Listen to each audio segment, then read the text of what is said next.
കഴിഞ്ഞ എപ്പിസോഡിന് അവസാനം നമ്മൾ കണ്ടത് സൽമാന് വിവാഹം കഴിക്കാൻ താരി സമ്മതിക്കുന്നിടത്തായിരുന്നു. അതിനെ തുടർന്ന് താരിയുടെ വല്യച്ഛനും വല്യമ്മയും സൽമാനുമായി സംസാരിച്ചു. എപ്പോഴത്തേക്ക് നമുക്ക് വിവാഹം സംഘടിപ്പിക്കാം എന്നതിനെ പറ്റിയൊക്കെ പറഞ്ഞ് അവരുടെ സംസാരം നീണ്ടുപോയി. ഇതേസമയം മറുവശത്ത് താരി ബിയാന്റെ വീട്ടിൽ വന്നിരിക്കുകയായിരുന്നു. ബിയാന്റെ വാപ്പയെയും ഉമ്മയെയും കണ്ട് താരി സംസാരിച്ചു. സൽമാനുമായുള്ള വിവാഹത്തിന് താൻ സമ്മതിച്ചതായും വൈകാതെ താൻ വിവാഹിതയാകും എന്ന കാര്യവും അറിയിച്ചു. ബിയാന്റെ ഉമ്മയ്ക്ക് അത് കേട്ട് വലിയ ദുഃഖം തോന്നുന്നുണ്ടായിരുന്നു. എന്നിരുന്നാലും അവർ പറഞ്ഞു, ഞാനെപ്പോഴും നിന്റെ അമ്മായിയമ്മയെപ്പോലെയല്ല ഉമ്മയെപ്പോലെയാ പെരുമാറിയിട്ടുള്ളത്. നിന്റെ സന്തോഷമാണ് എനിക്ക് ഏറ്റവും വലുത്. നല്ലതാണെങ്കിൽ അത് തന്നെ സംഭവിക്കട്ടെ. ബിയാന്റെ വാപ്പയും പറഞ്ഞത് അത്തരത്തിൽ തന്നെയായിരുന്നു. താരിക്ക് നല്ലൊരു ജീവിതം അവർ ആശംസിച്ചു. ബിയാൻ ഇതൊക്കെ കേൾക്കുകയും ചെയ്യുന്നുണ്ടായിരുന്നു. ബിയാന്റെ വാപ്പയും ഉമ്മയും അത്തരത്തിൽ സംസാരിച്ചപ്പോൾ താനും അവരെ തന്റെ സ്വന്തം മാതാപിതാക്കളെ പോലെ തന്നെയാണ് കാണുന്നത് എന്നും താരി പറഞ്ഞു. ബിയാന്റെ ഉമ്മയ്ക്കടുക്കൽ ബിയാനെ നല്ല രീതിയിൽ നോക്കണേ എന്ന് പറഞ്ഞ് യാത്രയും പറഞ്ഞുകൊണ്ട് താരി അവിടെ നിന്നിറങ്ങി. താരി ഇറങ്ങിയതും ബിയാൻ മുകളിൽ നിന്ന് ഓടിയിറങ്ങി വന്നു. താരിയെ തടഞ്ഞു നിർത്തി എന്തോ ചോദിക്കാൻ വേണ്ടിയായിരുന്നു ബിയാന്റെ ആ വരവ്. പക്ഷേ ബിയാന്റെ വാപ്പ അവനെ തടഞ്ഞു നിർത്തി. താരി അവളുടെ പാട്ടിന് പൊക്കോട്ടെ, നീ അവളെ തടഞ്ഞു നിർത്തി ഒന്നും ചോദിക്കണ്ട. ബിയാൻ വല്ലാതെ ഫ്രസ്ട്രേറ്റഡ് ആവുന്നുണ്ടായിരുന്നു. വാപ്പ അത്തരത്തിലൊക്കെ പറഞ്ഞെങ്കിലും ബിയാൻ അടങ്ങിയില്ല. കാറെടുത്ത് താരിയുടെ വീട്ടിലേക്ക് പുറപ്പെട്ടു. ഫ്രസ്ട്രേറ്റഡ് ആയി പോകുന്ന വഴിയിൽ അവൻ അലറി വിളിക്കുകയും മറ്റും ചെയ്യുന്നുണ്ടായിരുന്നു. ബിയാൻ കാർ ഓടിച്ച് താരിയുടെ വീടിന് മുമ്പിലെത്തി. വളരെ ഒച്ചയുണ്ടാക്കി ദേഷ്യത്തിലായിരുന്നു ബിയാൻ ഗേറ്റ് തുറന്നത്. അത് കേട്ട് താരി പുറത്തേക്ക് വന്നിരുന്നു. ബിയാൻ അകത്തേക്കെത്തി താരിക്ക് മുമ്പിലേക്ക് ദേഷ്യത്തിൽ കടന്നു ചെന്ന് ചോദിച്ചു, നിനക്ക് മാത്രം എങ്ങനെയാ ഇങ്ങനെ എളുപ്പത്തിൽ മറ്റൊരാളെ വിവാഹം കഴിക്കാൻ പറ്റുന്നത്? എല്ലാം ദൈവ തീരുമാനം പോലെ നടക്കുന്നത്. ഞാൻ അതിന് വഴങ്ങുന്നു എന്നു മാത്രമേ ഉള്ളൂ. നീയില്ലാതെ എനിക്ക് ഈ ജീവിതം തുടർന്നു പോവാൻ സാധിക്കില്ല എന്നായിരുന്നു ബിയാന്റെ മറുപടി. ഈ വിവാഹം ഒഴിവാക്കാനും ഇതൊക്കെ വേണ്ടെന്ന് വെക്കാനും ബിയാൻ ആവശ്യപ്പെട്ടു. പക്ഷേ ഇനി അത് സാധിക്കില്ലെന്നും നമുക്കിനി വിവാഹം കഴിക്കണമെങ്കിൽ പോലും ഇസ്ലാമിക നിയമപ്രകാരം അതങ്ങനെ സാധിക്കുന്ന ഒന്നല്ലല്ലോ എന്നും താരി പറഞ്ഞു. ദൈവവിധി ഇത് തന്നെയായിരിക്കും എന്നും അവൾ കൂട്ടിച്ചേർക്കുന്നുണ്ടായിരുന്നു. തീരുമാനം എടുത്തത് വല്യച്ഛനാണ്. എന്റെ ജീവിതത്തിൽ ഇനിയുള്ള തീരുമാനമെടുക്കുന്നതും വല്യച്ഛൻ തന്നെയായിരിക്കും. അവർ തമ്മിൽ ഒന്നും രണ്ടും പറഞ്ഞ് വാക്കുതർക്കവും മറ്റും കനത്ത് നടക്കുന്ന സമയത്താണ് അങ്ങോട്ടേക്ക് താരിയുടെ വല്യച്ഛനും സൽമാനും കയറി വരുന്നത്. ബിയാൻ അപ്പോൾ താരിയുടെ കൈപിടിച്ച്, ഒന്നും വേണ്ട, നീ എന്റെ കൂടെ വാ എന്ന് പറഞ്ഞ് ബലം പ്രയോഗിക്കുകയായിരുന്നു. കടന്നു വന്ന സൽമാൻ അതിനിടയിൽ കയറി ബിയാനോട് കൈയെടുക്കാനൊക്കെ ആവശ്യപ്പെട്ടു. ദേഷ്യം വന്ന ബിയാനാകട്ടെ സൽമാനെ പിടിച്ചു തള്ളി. ഇതിനിടയിലേക്ക് താരിയുടെ വല്യച്ഛൻ കയറി വന്നു. ബിയാനെ തടഞ്ഞു നിർത്താൻ ശ്രമിച്ചു. മേലാൽ ഇനി ഇങ്ങോട്ടേക്ക് വന്നു പോവരുത് എന്ന് ദേഷ്യത്തോടെ ബിയാനോട് പറഞ്ഞ് താരിയുടെ വല്യച്ഛൻ അവളെയും കൂട്ടി വീടിനകത്തേക്ക് പോയി. ബിയാൻ ദേഷ്യത്തിലും സങ്കടത്തിലും അവിടെ നിന്ന് തിരികെ പോന്നു. മറുവശത്ത് അമ്മയുടെ വീട്ടിൽ പ്രശ്നങ്ങൾ കൂടുതൽ വഷളാവുകയായിരുന്നു. കഴിഞ്ഞ 2 ദിവസമായി അമ്മ പുറത്തൊന്നും പോയിട്ടില്ല.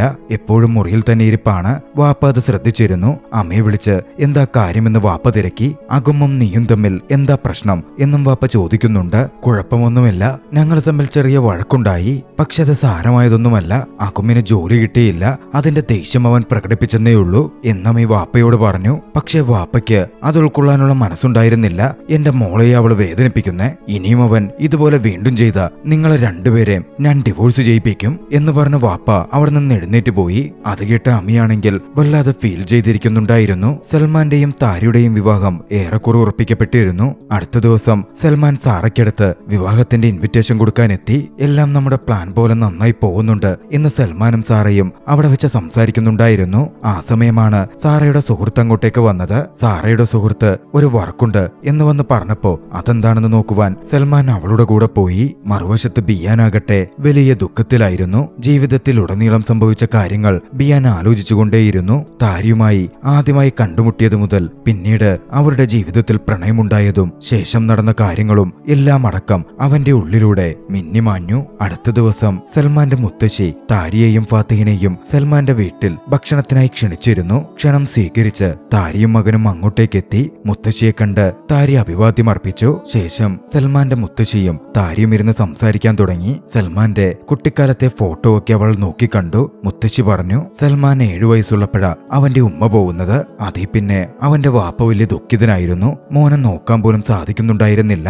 അവനെ വളർത്തിയതും നോക്കിയതും ഒക്കെ ഞാൻ തന്നെയാ. അവന്റെ ഭാവി എന്താകും എന്നെനിക്ക് ആശങ്കയുണ്ടായിരുന്നു. ഇപ്പോ എനിക്കതില്ല. എന്റെ കാലശേഷം അവനെ നോക്കുവാൻ അവന് നല്ലൊരു പെൺകുട്ടിയെ കിട്ടിയല്ലോ. അപ്പോഴായിരുന്നു പോലീസ് സ്റ്റേഷനിൽ നിന്നും താരിക്കൊരു കോൾ വരുന്നത്. താരി കോൾ അറ്റൻഡ് ചെയ്ത് സംസാരിച്ചു. ശേഷം സൽമാൻ അടുക്കൽ ചെന്ന് പറഞ്ഞു, എനിക്ക് പോലീസ് സ്റ്റേഷനിൽ നിന്നൊരു കോൾ വന്നിരുന്നു, ഒന്ന് അവിടം വരെ പോകണം, നിങ്ങൾക്ക് എന്റെ കൂടെ ഒന്ന് വരാൻ പറ്റുമോ? മറുവശത്ത് അമിയാകട്ടെ അകുമിന്റെ പാരന്റ്സിന്റെ വീട്ടിൽ പോയിരിക്കുകയായിരുന്നു. തങ്ങൾ തമ്മിൽ നടക്കുന്ന കാര്യങ്ങളെപ്പറ്റി അമി അകുമിന്റെ പാരന്റ്സിനോട് ഒക്കെ വിശദമായി പറഞ്ഞു. കൂട്ടത്തിൽ വാപ്പ ഒടുവിൽ പറഞ്ഞ കാര്യവും അകുമിന്റെ പാരന്റ്സ് മറുപടി പറഞ്ഞു. നിനക്കറിയാലോ, അവന് നല്ല ജോബൊന്നുമില്ല, അതുകൊണ്ട് അവൻ ഇങ്ങനെയൊക്കെ പെരുമാറുന്നേ. നീ അവന് എന്തായാലും കുറച്ച് സമയം കൊടുത്തു നോക്ക്. അകും നല്ലൊരു പയ്യനാണെന്ന് നിനക്കറിയാലോ. നിനക്ക് മാത്രമല്ലേ അവനെ നല്ല രീതിയിൽ മനസ്സിലാക്കാൻ പറ്റൂ. പാരന്റ്സിന്റെ വാക്കുകൾ കേട്ട് അമ്മ ഒരു നിമിഷം ചിന്തിച്ചിരുന്നു. അന്ന് വൈകിട്ട് സാറയും ബിയാനും ഭക്ഷണം കഴിക്കാൻ പുറത്തു പോയിരുന്നു. അവർ ഒന്നിച്ച് സംസാരിച്ചു. ബിയാൻ പറഞ്ഞു, താരി ഇത്ര വേഗം മറ്റൊരാളെ വിവാഹം കഴിക്കാൻ തയ്യാറാവും എന്ന് ഞാൻ കരുതിയിരുന്നില്ല.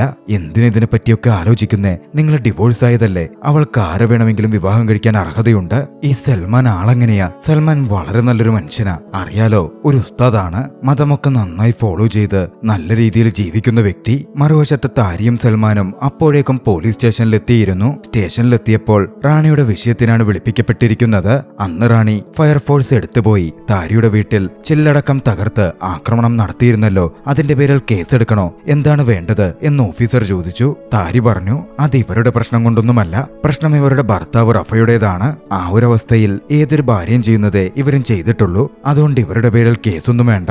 റഫയെ ഞങ്ങൾ വാൺ ചെയ്ത് പറഞ്ഞയച്ചിട്ടുണ്ട്. അയാളിനി നിങ്ങൾക്ക് പ്രശ്നമായിട്ടൊന്നും വരില്ല, ഓഫീസർ താരിയെ അറിയിച്ചു. താരിയുടെ നല്ല മനസ്സും മറ്റും റാണിക്ക് അപ്പോഴായിരുന്നു മനസ്സിലാവുന്നത്. ചെയ്തുപോയ തെറ്റുകൾക്ക് റാണി താരിയോട് ക്ഷമ പറഞ്ഞു. മറുവശത്ത് അമ്മി അകുമ്മിനെ നേരിട്ട് കണ്ട് സംസാരിച്ച് വീട്ടിലേക്ക് വിളിച്ചുകൊണ്ടുവന്നിരുന്നു. വീട്ടിലേക്ക് വന്ന അകുമ്മിനെ കണ്ടതും അമ്മയുടെ വാപ്പ ദേഷ്യത്തിൽ മുമ്പോട്ടേക്ക് ചെന്നു.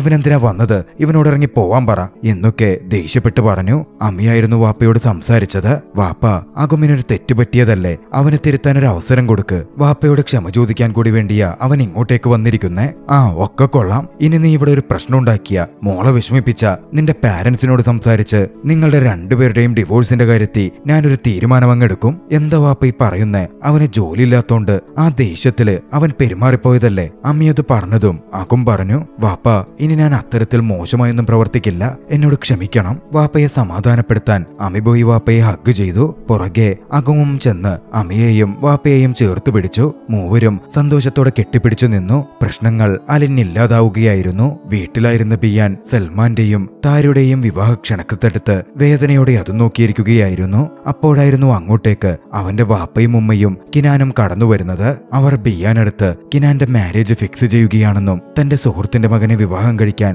കിനാൻ സമ്മതിച്ചുവെന്നും ബിയാനെ അറിയിച്ചു. ബിയാനും അത് കേട്ട് സന്തോഷം തോന്നിയിരുന്നു. എഴുന്നേറ്റ് വന്ന ബിയാൻ സഹോദരിയെ ചേർത്ത് പിടിച്ചു. അവൾക്ക് കൺഗ്രാറ്റുലേഷൻ പറഞ്ഞു. ശേഷം ബിയാൻ തന്റെ മുറിയിലേക്ക് പോയി. ബിയാന്റെ ഉമ്മ അവിടുത്തെ സോഫയിൽ വന്നിരുന്നു. അപ്പോഴായിരുന്നു ടേബിളിലുണ്ടായിരുന്ന സൽമാന്റെയും താരിയുടെയും വിവാഹ ക്ഷണക്കത്ത് അവർ കാണുകയും എടുക്കുകയും ചെയ്യുന്നത്.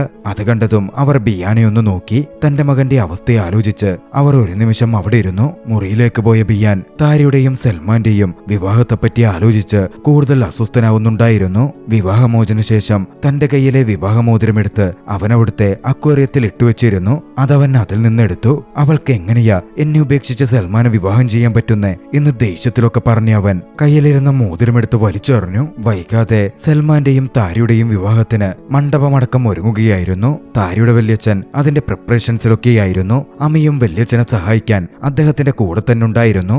അമി താരിയുടെ അടുത്ത് ചെന്നു. താരിയെ ചെറിയ തോതിൽ കളിയാക്കിയൊക്കെ സംസാരിച്ചു. അങ്ങോട്ടും ഇങ്ങോട്ടും പരസ്പരം കളിയാക്കിയും ചിരിച്ചും സന്തോഷം നിറഞ്ഞ നിമിഷങ്ങളിലൂടെ അവർ കടന്നു പോകുന്നുണ്ട്. താരി എത്രയൊക്കെ ചിരിച്ചു കളിച്ച് നിൽക്കുന്നുണ്ടെങ്കിലും എന്തോ ഒരു ദുഃഖം അവളുടെ ഉള്ളിൽ നിറഞ്ഞിരുന്നു. മറുവശത്ത് ബിയാന്റെ ഫാമിലിയാകട്ടെ കിനാന്റെ വിവാഹവുമായി ബന്ധപ്പെട്ട കാര്യങ്ങൾക്ക് കൂടുതൽ സംസാരിക്കാൻ വേണ്ടി ബിയാന്റെ വാപ്പയുടെ സുഹൃത്തിനെ കാണാൻ വേണ്ടി പുറപ്പെടാനിറങ്ങുകയായിരുന്നു. ആ കോൾ വന്നത് അവർ ഇറങ്ങാൻ തുടങ്ങിയ വീട്ടിൽ നിന്നുമായിരുന്നു. ബിയാന്റെ വാപ്പയോട് അദ്ദേഹത്തിന്റെ സുഹൃത്ത് ഈ വിവാഹം നടക്കില്ലെന്നും തങ്ങൾ വിവാഹത്തിൽ നിന്നൊഴിയുകയാണ് എന്നും അറിയിച്ചു. കിനാൻ ചെന്ന് വാപ്പയ്ക്കടുത്ത് എന്താ സംഭവിച്ചതെന്ന് തിരക്കി. വാപ്പ പറഞ്ഞു, നീയും ആ പ്രശ്നക്കാരൻ പയ്യനും മുമ്പ് ഒന്നിച്ചു നടന്നപ്പോഴെടുത്ത ഏതോ ഒരു വീഡിയോ ഇന്റർനെറ്റിൽ കയറിയിട്ടുണ്ട്. അതവര് കണ്ട് വിവാഹത്തിൽ നിന്നൊഴിഞ്ഞു. ആ വിവരമറിഞ്ഞ് കിനാനടക്കം അവരുടെ ഫാമിലിയിലെ എല്ലാവരും ദുഃഖിക്കുന്നുണ്ടായിരുന്നു. മറുവശത്ത് ബിയാനാകട്ടെ താരിയുടെ വിവാഹം നടക്കുന്നിടത്ത് വന്നിരിക്കുകയായിരുന്നു. ഇതേ സമയം അവിടെ വല്യച്ഛനും സൽമാനും ഒരു മുറിയിൽ നിന്ന് സംസാരിക്കുകയാണ്. നിങ്ങളിലുള്ള വിശ്വാസം കൊണ്ട്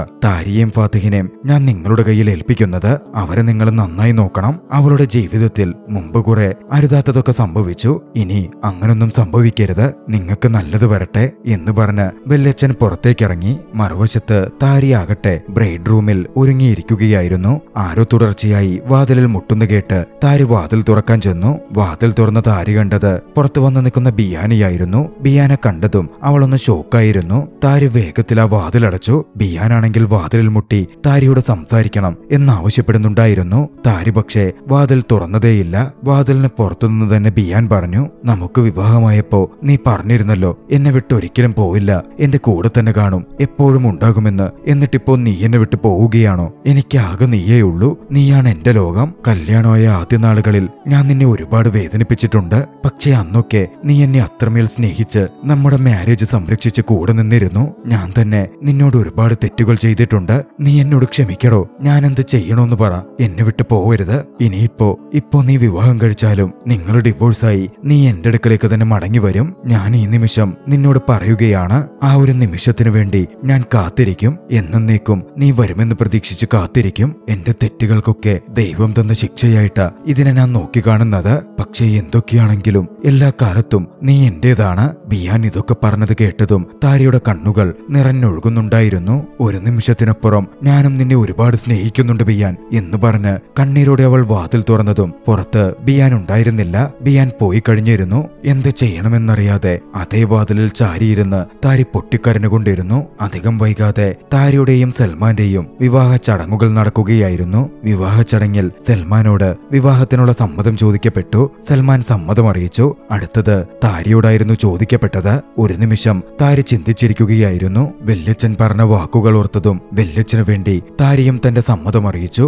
അവരുടെ വിവാഹ ചടങ്ങുകൾ ഭംഗിയായി നടക്കുകയായിരുന്നു. ഇതെല്ലാം ദൂരെ നിന്നും ബിയാൻ വേദനയോടെ നോക്കിക്കാണുന്നുണ്ടായിരുന്നു. ബിയാൻ അത് കണ്ടു നിൽക്കാൻ പറ്റാതെ വേദനയിൽ ഓടിയിറങ്ങാൻ തുടങ്ങി. ആ ഇറക്കത്തിൽ അവിടെ പ്രദർശിപ്പിച്ചിരുന്ന താരിയുടെയും സൽമാന്റെയും വിവാഹ ബോർഡ് അവൻ അബദ്ധത്തിൽ തട്ടിവീഴ്ത്തുകയും ചെയ്തിരുന്നു. ബിയാന്റെ പുറകെ വന്ന സാറ ആ കാഴ്ച കണ്ടിരുന്നു. മുമ്പ് ബിയാന്റെയും താരിയുടെയും വിവാഹം നടന്നപ്പോ അതുപോലെ അവിടെ വന്ന സാറ ആ കാഴ്ച കണ്ട് ദുഃഖത്തിൽ പോകുമ്പോ വിവാഹ ബോർഡ് തട്ടിയിട്ടിരുന്നു. ആ ഓർമ്മ അവളിലേക്ക് ഓടി വന്നു. തനിക്കൊന്ന് സംഭവിച്ച പോലെ തന്നെ ബിയാനും സംഭവിക്കുന്നത് ഓർത്തപ്പോ വേദനയിൽ സാറയുടെ കണ്ണുകൾ നിറഞ്ഞു. മാരേജിൽ പങ്കെടുക്കാൻ റഫയും ഭാര്യ റാണിയും വന്നിരുന്നു. അമിയും അകുമും ചടങ്ങിൽ പങ്കെടുത്തു. വിവാഹ ചടങ്ങുകൾ പുരോഗമിക്കുന്നിടത്ത്, നല്ല രീതിയിൽ വിവാഹം നടക്കുന്നിടത്ത് എപ്പിസോഡ് 6 അവസാനിക്കുകയാണ്. രസകരമായ സീരീസ് തുടർന്ന് കാണുവാൻ ഡിസ്ക്രിപ്ഷനിൽ കൊടുത്തിട്ടുള്ള ലിങ്കിൽ ക്ലിക്ക് ചെയ്യുക. വീഡിയോ ഇഷ്ടമായെങ്കിൽ ലൈക്ക് ചെയ്യുക. അഭിപ്രായങ്ങളും നിർദ്ദേശങ്ങളും കമന്റുകളിൽ രേഖപ്പെടുത്തുക. കഴിയുമെങ്കിൽ ചാനൽ സബ്സ്ക്രൈബ് ചെയ്തും കൂട്ടുകാർക്ക് ഷെയർ ചെയ്തു കൊടുത്തും ഞങ്ങളെ സപ്പോർട്ട് ചെയ്യുക. അടുത്ത എപ്പിസോഡിൽ മറ്റൊരു മികച്ച ചലച്ചിത്രവുമായി നമുക്ക് കണ്ടുമുട്ടാം. അതുവരെ ബൈ.